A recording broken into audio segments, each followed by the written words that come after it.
मैं ये समझती हूँ कि इतना खूबसूरत हमारा दीन है कि इस दीन में जाने वाले तो नफा उठाते हैं जी, लेकिन पीछे वालों को भी उनके साथ कितने अमाल में शामिल कर दिया जाता है कि जैसे अशरा जुल्हज्जा का चांद देखें तो चांद देखने के बाद जिसने कुर्बानी करनी है वो ना नाखून कटवाए ना बाल कटवाए, यानी एहराम की जो पाबंदियां वो तो हाजी के लिए हैं।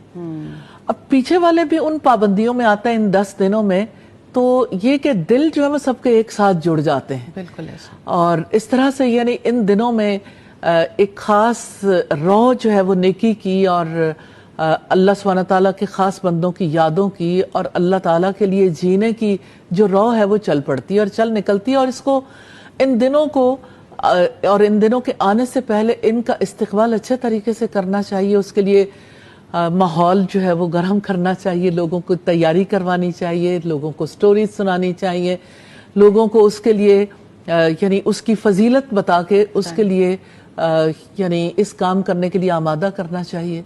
तो इन दिनों के फजीलत वाले कामों में तो फजीलत तो इस बात की भी बहुत है कि आप जिस वक्त चांद देखें तो चांद देखकर, हर महीने में ही चांद देखकर दुआ करनी चाहिए। तो इस महीने में जब चांद देखें तो चांद देखकर दुआ करके कितना डिवाइन कनेक्शन मजबूत हो जाता है, अल्लाह सुब्हानहू तआला से कैसे रिश्ता जुड़ जाता है।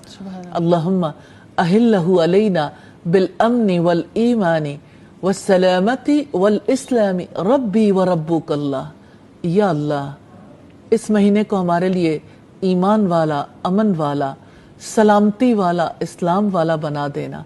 ए चांद तेरा रब भी अल्लाह है और मेरा रब भी अल्लाह है। तो देखें कि इंसान की अंदर वुसअत कितनी आती है कि मेरा रब भी वही है और इस चांद का और इस कायनात का रब भी वही है। एक रिमाइंडर है, रिमाइंडर। वो उसी तरह जैसे हमारे आबा ने अपने रब को तलाश किया था और आप और इब्राहिम अलैहिस्सलाम ने जैसे तलाश किया था। और आप ये देखें कि अशरे का आगाज होता है तो इसी तरह से जैसे रमजान का आगाज होता है तो लोग बहुत ज्यादा यानी रमजान के लिए शौक और मोहब्बत रखते हैं, हिर्स रखते हैं, लेकिन उस वक्त भी ज़हनी तैयारी करवाने की ज़रूरत होती है। हज के दिनों में ये तैयारी हाजियों के जाने के साथ साथ ज़हनी तैयारी हो रही होती है, लेकिन बहुत सारे लोग हैं जो ये नहीं जानते, जिसकी वजह से वो फिर इन फजीलत वाले दिनों के आमाल से यानी महरूम हो जाते हैं। तो इन फजीलत वाले दिनों में करने वाले कामों में सबसे पहले तो फ़र्ज नमाजों की पाबंदी है कि फ़र्ज नमाजें मर्द हजरात, जैसे हम रमजान में कहते रहे it's a month of training, it's a month of training, तो ये फिर एक शॉर्ट पैकेज आ गया। तो ये एक शॉर्ट पैकेज है, लेकिन ये दिन ज्यादा अफजल है, ये दिन ज्यादा अफजल, ये ज्यादा अफजल दिन है।